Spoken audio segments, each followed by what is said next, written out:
YCP కక్ష రాజకీయాలు పౌరుల్ని వెంటాడుతూనే ఉన్నాయి. వైఎస్ఆర్ జిల్లా బద్వేల్ మున్సిపాలిటీ పరిధిలోని సురేంద్రనగర్ రహదారులు చిన్నపాటి వర్షానికే జలమయమవుతున్నాయి. బ్రహ్మంసాగర్ నుంచి నీటి సరఫరా కోసం పైపులు వేసేందుకు రోడ్డు తవ్వి వదిలేశారు. సాధారణంగానే గతుకుల రోడ్లపై రాకపోకలకు ఇబ్బందిగా మారింది.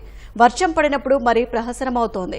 వైసీపీ హయాంలో రోడ్డు వేయాలని ఎంతమందికి మొరపెట్టుకున్నా స్థానికంగా టీడీపీ కార్పొరేటర్ను గెలిపించాలనే కక్షతో రోడ్డు వేయించలేదు. కూటమి ప్రభుత్వంలోనైనా రోడ్డు వేయించాలని వేడుకుంటున్నారు.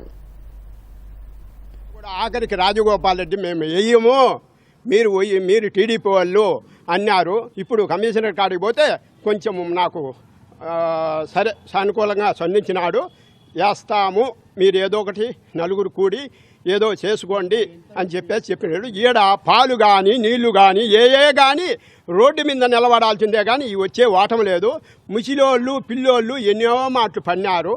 అది కారణము. ఈ డ్రైనేజీ కూడా సరిగా లేదు. మున్సిపాలిటీ వాటర్ కోసము వీళ్ళు దారులన్నీ తవ్వేయడం జరిగింది. ఆ తవ్వేసిన దగ్గర నుంచి కూడా సరిగా లేకపోవడం వల్ల, అలాగే వైసీపీ హయాంలో కూడా ప్రభుత్వంలో కూడా రోడ్డు వేస్తామని చెప్పి కానీ తర్వాత వేయలేదన్నమాట.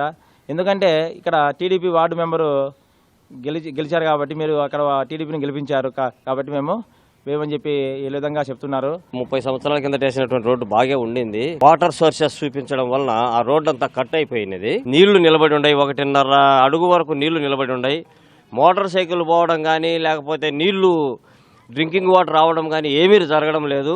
ముసిలో మాకు ఆమె పడి బెసికింది కాలు కూడా. వర్షం వచ్చినప్పుడు ఇప్పుడు కనీసం 1.5 అడుగు లోతు నీళ్లు ఉన్నాయి వీధిలో. దయచేసి చూడవలేను. మా మొర ఇప్పటికి కూడా ఎవరైనా ఆలకించి, కలెక్టర్ గారు కానీ ఇది మా మొర ఆలకించి మమ్మల్ని ఆదుకోవాల్సిందిగా మనం చేస్తున్నాం. మా రోడ్డు త్వరగా డ్రైనేజీ రోడ్డు వేస్తారని మీకు మనం చేస్తున్నాం.